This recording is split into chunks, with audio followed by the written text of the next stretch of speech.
Magandang araw mga kaibigan. Bigyan natin ng opinion, reaction ngayon itong Facebook reel posted by LG. Okay, so sa budget hearing, nandun sa DPWH budget hearing sa Senado, no? Nandun ang secretary ng DPWH, Secretary Dizon. Nako, pagdating ni Senator Marcoleta, kinabahan.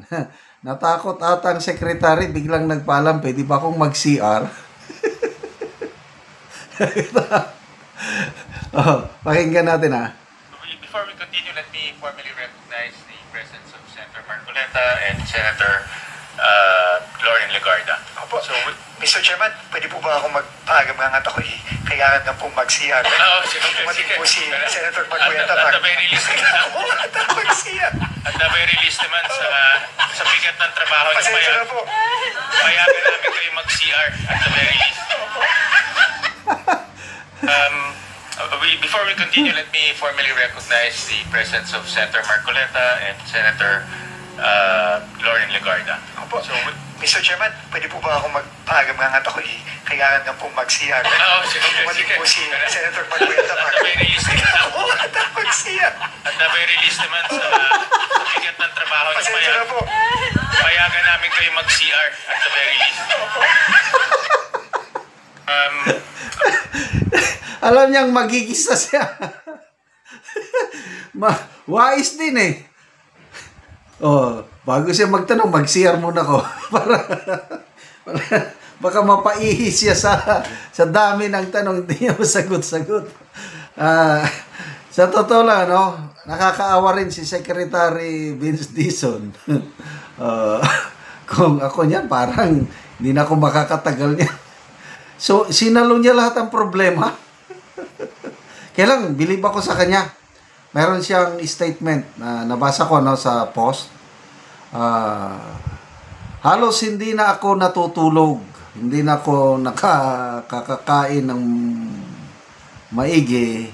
Pumapayat na ako, sabi niya, dahil sa dami ng problemang inaasikaso ko, gusto kong linisin itong ahensyang ito. Kung, sabi niya, galing, inuna niya, kung may makikialam sa akin na taga-taas, na pakikialaman itong ginagawa kong paglilinis sa ahensyang ito, I would rather love to resign than to obey them sa taas. Wow! Yun ang maganda. May balls, may guts. Katulad din siya ni Secretary Boying Rimulya noon pa sa DOJ. May binulgar itong si Boying. Kung most of the time, kinukontra natin si Rimulya, but this time, pinupuri ko siya. Nung SOG pa siya, itong si Saldico nakialam pala. Gusto niyang pakialaman yung kontrata sa Bureau of Immigration. E-Gates. Parang yan ang pet project ni DOJ Secretary Rimulya para magandahin ba yung counter natin sa immigration pagpasok labas ng mga So kailangan ng mga bagong makinarias o computer ba para ma-electronic lahat, e-gates.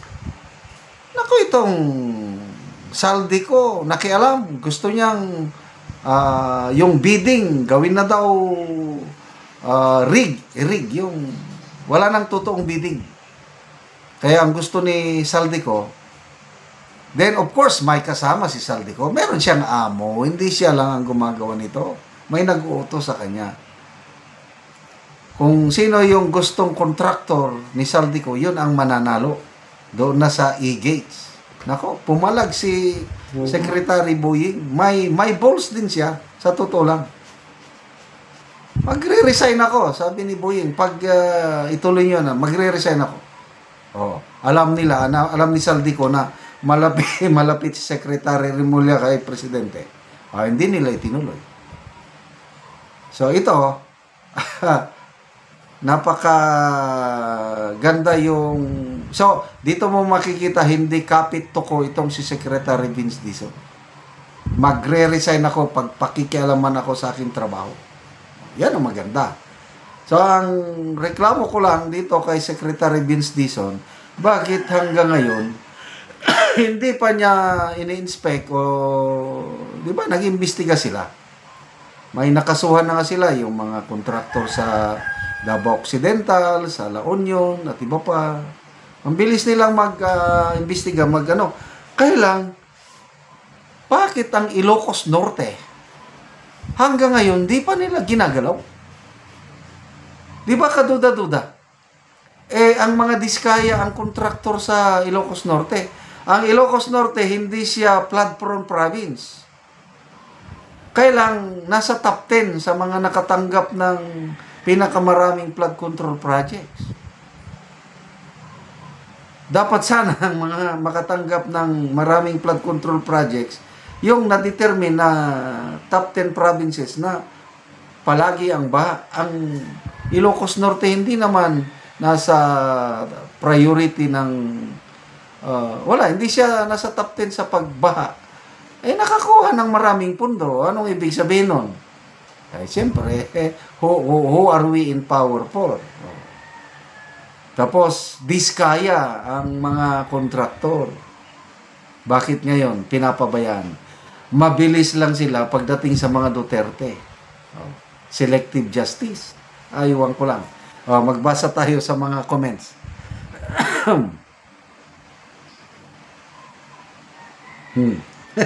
Sarah, sabi, naihi sa takot. Mercy Padilla, nangatog nang makita si Senator Marcoleta. Agent Marie, atikon si Mr. Dison, style mo ha, baka naman kailangan mong tumawag ng boss mo habang nandun ka sa CR. Leone Wamelda, huwag nyo nang pigilan, baka makaihiyan dyan sa mga tanong ni Senator Marcoleta. Eden Zapanta, napapa-CR agad basta si Senator Marcoleta. Israel Surya, natawa naman ako sa reaksyon ni Marcoleta. Gumanon na lang siya. Kasi may mga naunang hearing, sabi niya, pinsan, sabi niya, Marcoleta, pinsan, alam niyo, pinsan ko yan. Sabi niya si Secretary Dison. Dison ang aking mother, kaya magpinsan kami. Pinsan, isang buwan mo pa lang, tignan mo ang mukha mo, ang haba-haba na ng bigoti mo. Namamayat ka na, how much more kung abutin ka ng 6 months, anong mangyari sa'yo? Siguro talagang, yung gano'n ang style nila na nag-joke silang dalawa. Nakakatawa. So, good luck po, Secretary Vince Dison, and salamat, Senator Marcoleta. Salamat mga kaibigan sa inyong pagsubaybay sa ating channel. Nakakatulong kayo ng malaki sa tribong Talandig ng Bukidnon dahil ang income natin sa channel na ito, pantulong natin ito sa tribo. Namimigay tayo ng livelihood assistance, nagpapatanim ng saging lakatan at Arabica coffee. Panoorin niyo ang video na ito. Ako sa area sa kapihan ni Manoy Sidrino, so ako silang bisitahon kay mag-abuno silang kape. Ug muna ni ang itsura sa kape ni Manoy Sidrino nga tulo na kabulan, so well grow ang ilang ginaabuno karon. So daghan na gyud og sanga. So kaluoy sa Ginoo maayo gid ang among tanom. So well grow ang ginabutang.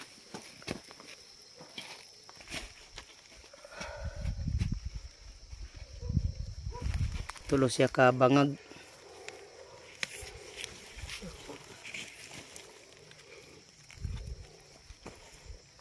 So man sa pagatabunan para gyud nga mo suyop gyud ang kape og abono. Para dili mo kuan sa ulan. So naagi butang sa ibabaw ang bangag para gyud nga dili mabanla sa ulan. Dagan na kayog sanga. Gawas nga hinlo, tambok. Hinluan kay aron dali mangulod. Dali mamunga. Karon naman sa pag-abono mag-spray na pod si Manoy.